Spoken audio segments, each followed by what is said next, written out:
Okay, so let's keep talking about this self-psychoanalysis concept. So I wanted to stop the first video because I think that to keep these videos powerful, you want to perhaps try to keep the length of the videos to around 10 minutes. I think is probably, at least for me, maybe this is a totally personal preference, maybe you shouldn't take this as a universal rule, but for me I think 10 minutes is about the length of time that I can sufficiently focus and keep my attention on what's going on in front of me. So and I think probably that, unless you're dealing with a very complex matter that you've mapped out very carefully, then you can't really fit a lot of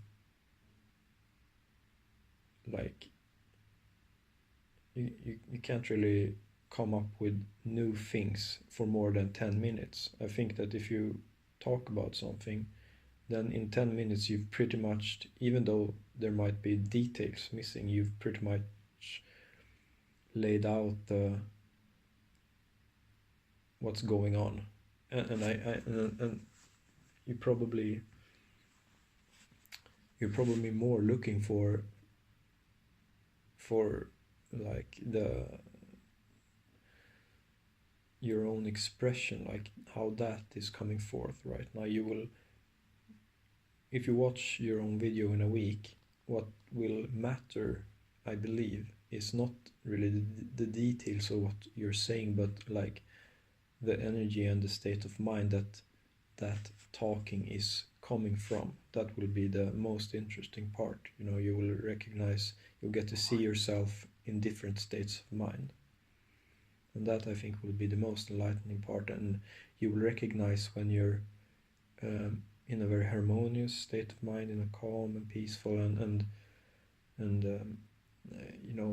sane and healthy state of mind, and when you're not. And that I think will be one of the most powerful tools of this, because then you will learn to recognize your own patterns and get to see that, okay, when I recorded this, then I wasn't in a very nice state of mind, perhaps, and you will get to know yourself better, and you will be able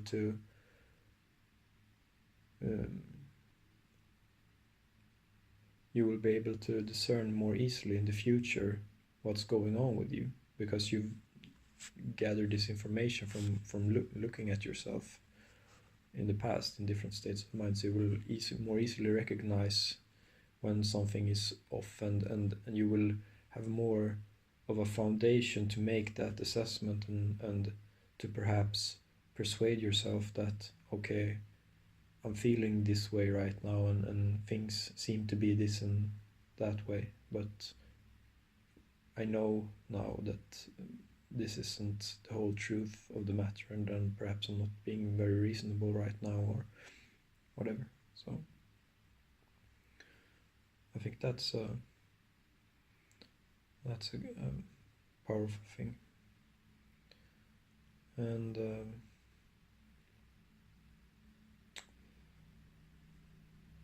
yeah, I'm also thinking about sharing these videos, putting them up on YouTube or something like that, and perhaps creating a blog for this project, to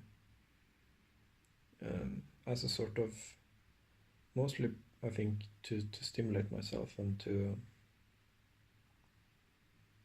it seems like a fun creative project to create a website for this, and to create a YouTube channel where I can share this and perhaps connect with others who are interested in this sort of self-psychoanalysis project, and yeah, see where it goes. I mean, there's probably um, yeah, there's definitely room uh, for discovering what this is and what it could be and how to do this most effectively. Maybe there is a recipe that for how to do this that is very powerful, and if you follow it, then you will have a much better chance of a good result. Um, but we'll see. For now, my idea is that keeping it open, and discovering your own process and using this tool of doing these selfie videos that you can come back to in a week's time, and maybe you can save them for years and come back years later and just see where you were at then and where you're at now to just yeah, I think that can be interesting. So um, mm. And I also imagine that you know you can begin perhaps to categorize these videos. That would be a pretty interesting thing. The because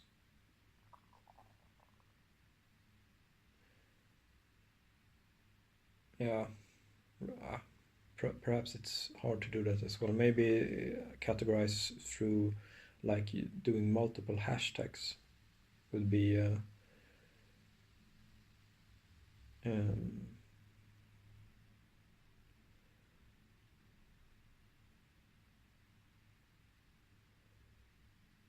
sorry. I got an SMS and it appeared in my screen and I completely lost track of myself. What was I saying? Yeah, yeah, you can categorize these videos in order to perhaps, you know, yeah, if you wanna find videos in the future, like if let's say that in the future you end up feeling very lost and you remember that you had moments of clarity before where you made these videos, then you can return to those videos and see what you were like then and what you were thinking about then, and get in touch with your own sort of energy and emotional state from back then, and you can perhaps use that as a way to um, find your back find your way back to clarity again. You can use yourself as a sort of guide and motivational coach perhaps, or um, sort of light in the darkness, because who better to identify with and and be inspired by than yourself when you're at your best. So yeah, that's a possibility of this as well, definitely. um, and also, I think it's there's something quite endearing about this as well, I think, to you know to have these snippets of time recorded of yourself during your life. Maybe if you do, let's say you do one of these videos a week or whatever, but just, you know, even if you don't feel like that you have a pressing issue to talk about, or like a reason you would go to see a psychiatrist, which you could use this as an substitute for if you don't have the money or you don't really want to talk to someone else. Like, even if that's not uh, going on for you, you can still do this as a sort of, just for the sake of it, because probably you do change over time, and even if you don't really notice it, and then you can come back and look at yourself and what you were like a year from now, or many years from now, or many years back, and perhaps that will warm your heart, or realize that perhaps you've gone down a less. You might realize that you were actually happier a couple of years back, and then you can remind yourself that, oh shit, I'm perhaps not on a good path right now, or you know you can do this as a sort of just a very very casual diary thing. I don't know. There's all kinds of possibilities with this. Um, so yeah, let's stop this video here then.